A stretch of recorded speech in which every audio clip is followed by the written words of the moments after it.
Wait, where's you?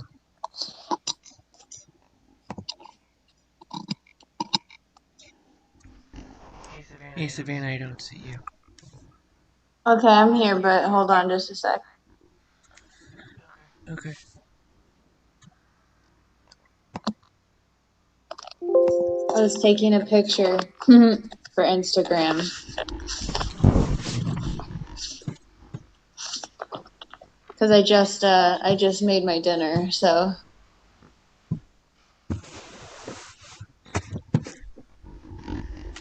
where are you?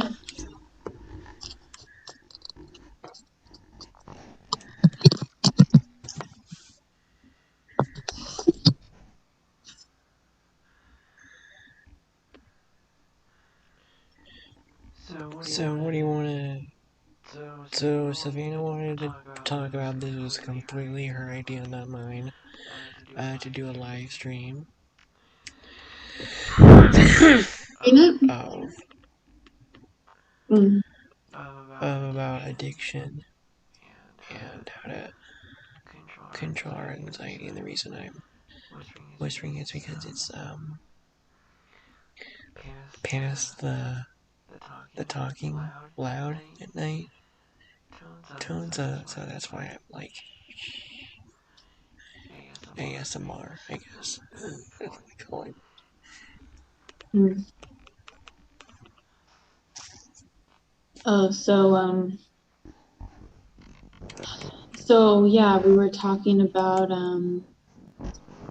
addiction and how it like affects not only the people who are like in the middle of the addiction, but like the people that love the people who have the addiction. And it's like, how do we see it for what it is and like address it compassionately and lovingly?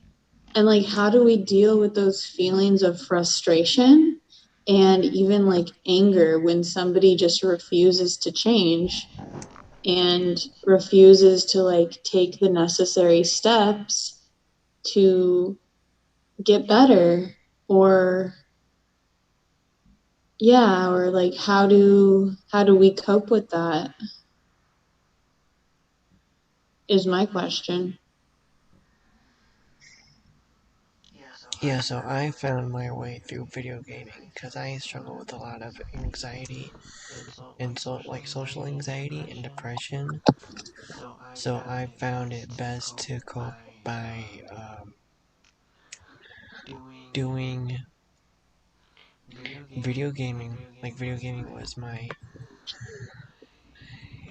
healing, was my social life. Mm-hmm. And what do you want to say, Savannah? I think that what I found, because this is not the first time that I've had like a loved one struggle with addiction, but um recently I've found that journaling and drawing is a really good way to get my feelings out and express how I'm actually feeling instead of like maybe like getting angry and yelling at somebody. Um, Instead, if I just write it out and just keep writing, and then maybe draw it out. Or something that I actually did was the person who, like one of my loved ones who was struggling, I said, well, why don't you write down your feelings? And so they did, and I was able to like take that little chunk of what they said, like, I'm feeling sad, I'm feeling scared, I'm feeling alone.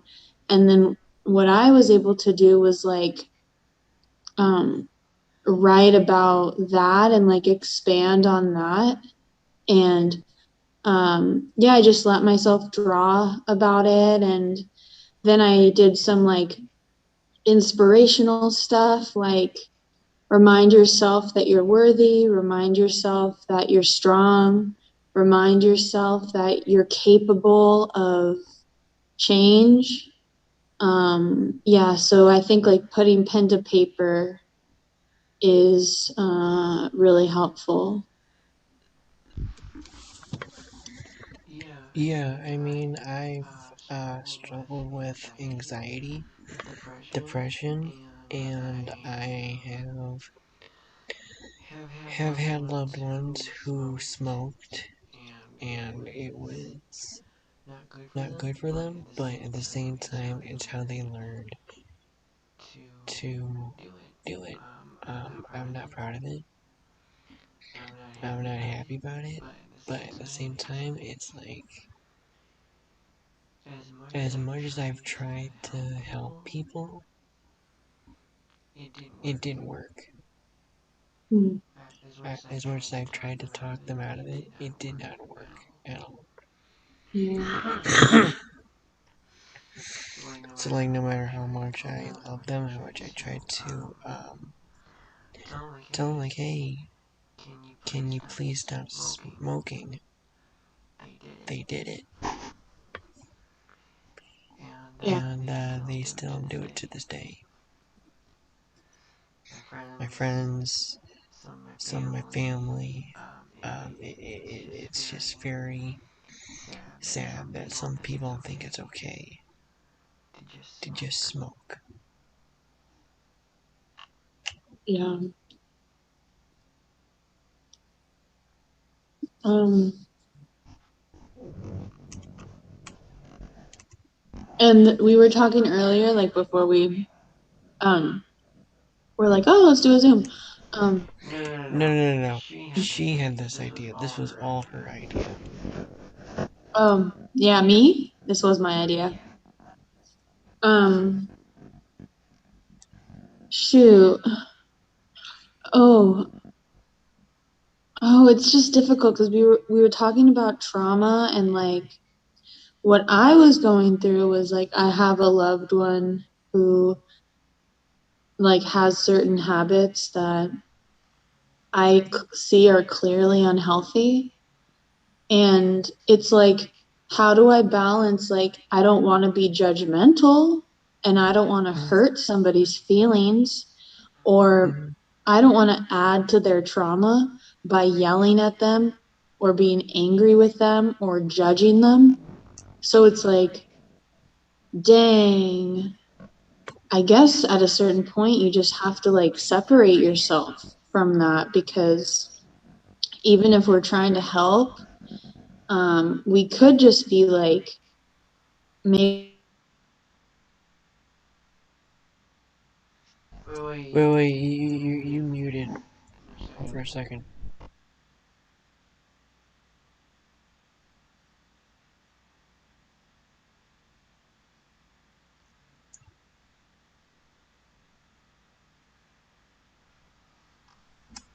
that's Damn what, it, she was getting really good too. huh? I said, damn it, she was getting really good too, and then it cut her out. I was like, shit. Could you not hear me? I can hear you now. Oh, okay. Yeah, because I was getting a phone call. Yeah, I was just pretty much saying like we don't want to be an asshole to somebody, even if we see that their behaviors are really unhealthy. And it's like maybe we're in the position where we're like, oh, well, maybe if you find an outlet, let's say you recognize that you have an addiction and you actually want to change, it's like, well, you have to commit Commit. and like plan it out and then like take Mm-hmm. your action steps. So it just like, yeah, it sucks to see people going through that. And then the people are like, oh, I wish I could change, or I wish my life was different, but they're not willing to like change, you know? Yeah, it's really scary. Yeah. My own father had to witness people who were smoking and drinking, and he tried to help them, make them stop, but at the same time, he had it bad himself, or he had issues himself, so he couldn't mentally motivate them. I guess, um, because the reason I don't smoke and the reason I don't drink, like at all, you don't see me smoke weed or smoke or vape or don't see me drink beer, is mainly because of my father. Mm. And Mm. he did have those problems, but you know what? He got himself out of it, and he made sure that I would never face the same fate he had. He had to Mhm. go under. Uh, Yeah, and for me, like I've experimented with it and I've smoked cigarettes and I've smoked weed and I didn't drink alcohol for like 5 years. But recently, like I was like, oh, yeah, it's okay to have like a drink here and there. And it's also like, I feel like if you can moderate it and it's not like an addiction, it's just very like, hmm, it's interesting because where a while ago I'd be like, no, no alcohol ever. Now I'm like, yeah, it's okay. Like, I'm not going to beat myself up about it. But also, I'm going to be aware if it starts to become like habitual. So I think there's like a distinction there. And also, like, who we surround ourselves with, that's going to have an impact. Maybe they're going to like influence us to like partake in that stuff, or they're just going to be an example of why we yeah, shouldn't that's do kind of that. why I wish I could live on the other side of my house, because Huh? the What? people I live on this side are a little bit toxic. Mm-hmm. And one of them has Asperger's and it's Mm. a syndrome where he can act rude, but that's how he talks. Hmm. But at the same time, it's hard to tell if he's Yeah. so. I mean, that's why I got new internet, because he was. I don't think he was being very nice or being fair. He wasn't. He wasn't very smart with technology, so I don't know why his mom. Anyway, it's not about us. It's about us talking. But anyway, I got myself a new internet, and I. What I'm getting at is, or what I was coming from this was, it's hard to feel like you can talk to people when we're going under so many other people, or when we're around other people who make us feel down. Mm. But Aaron and Merle, who are housemates that live the other side of the house, because I live in a split house. I live where there's one building, but it's split in two. So like one side of the house is one apartment building, and the other side of the house is another apartment building. And the housemates that I live with on this side are not, let's say, family friendly. Yeah, are not very easy to get along with. Hmm. They really aren't. But Aaron and Merle have been like big brothers to me. Like just recently, we were watching Ocean 11 on HBO Max, which is pretty good. Um, I did think at the end it got kind of long, although I don't know. Mm. But anyway, to me, my favorite heist movie is still the Avengers Endgame movie. Um, but yeah, I mean, I feel myself so much more calm Hmm. when I'm not around people who are assholes, or people who are just straight up blunt, or just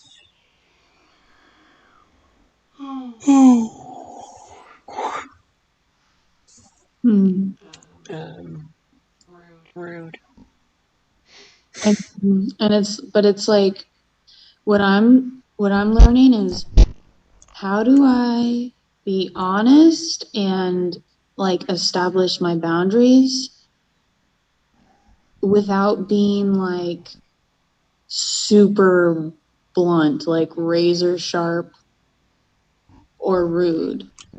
Because like at a certain point, if somebody is going to be offended at what I have to say, then that's their perception. But I also want to be as compassionate as I can be while I'm being truthful, you know?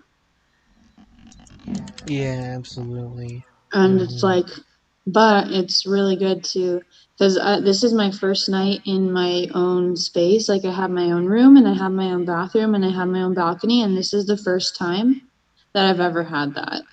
And I'm 28 years old. So this is a chance like for me to, the only energy I'm experiencing is mine. So this is like a chance to learn from myself. And yeah, I think that it's a really good time. It's a time for learning and growing and expanding and stuff.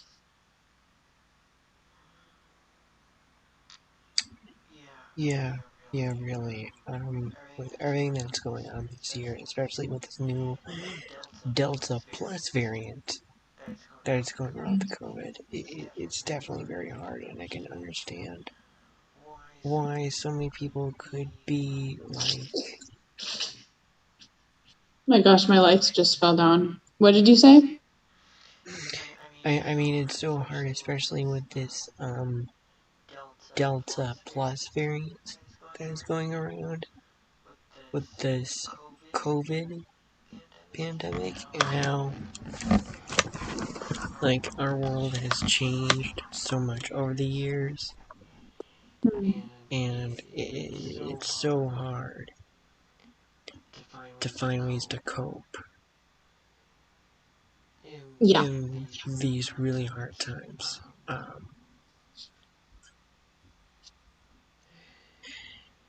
I know I'm very lucky that I live in a systematic living where I live on my own, but at the same time I'm getting the help I need. Yeah. Mm-hmm. I'm getting the mental health that I need. I'm getting the medicine delivered to me. I don't have to worry about, going to get mine. Mm-hmm. I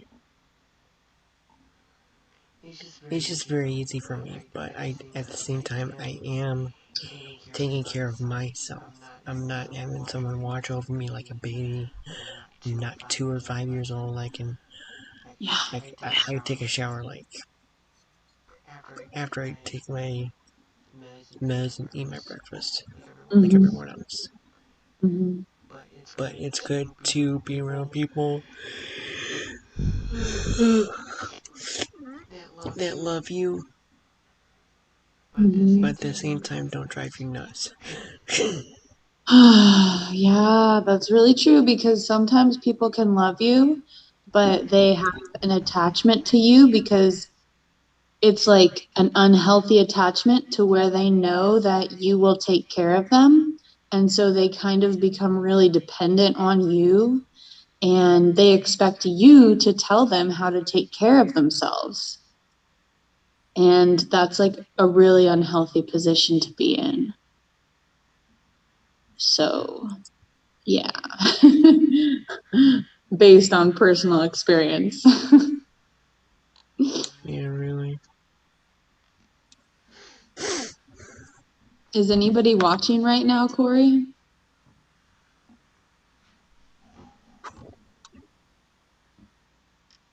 Um, Corey Dreamer? I'm looking. I'm looking. What? None. Even though I made it hashtag mental health awareness, 0 people are watching. Oh, that's okay. I really want to get on the streaming services now that I have my own space. Mm-hmm. That would be cool and to do talks and stuff. So, finally. I'll do it, I promise. But, No, it's okay. Take your time. huh? I said no, it's okay. Take your time. Yeah. I mean, I will see. But I have a speech to write for um, a communication studies class. So Okay. I'm gonna, after we're done talking, I'm gonna go and do that until whenever it's done. Okay. Well, I guess I'm done for the night. Do you have anything else to say? Mm, all that I would like to say, because this was kind of like talking about coping and people and random stuff, but yeah, I would just say like if anybody doesn't has never tried journaling, I would just recommend journaling because it really helps like um, abstract your thoughts, but also put them into perspective. So that's it. Okay. Alright, good night. Love you, Savannah. Bye.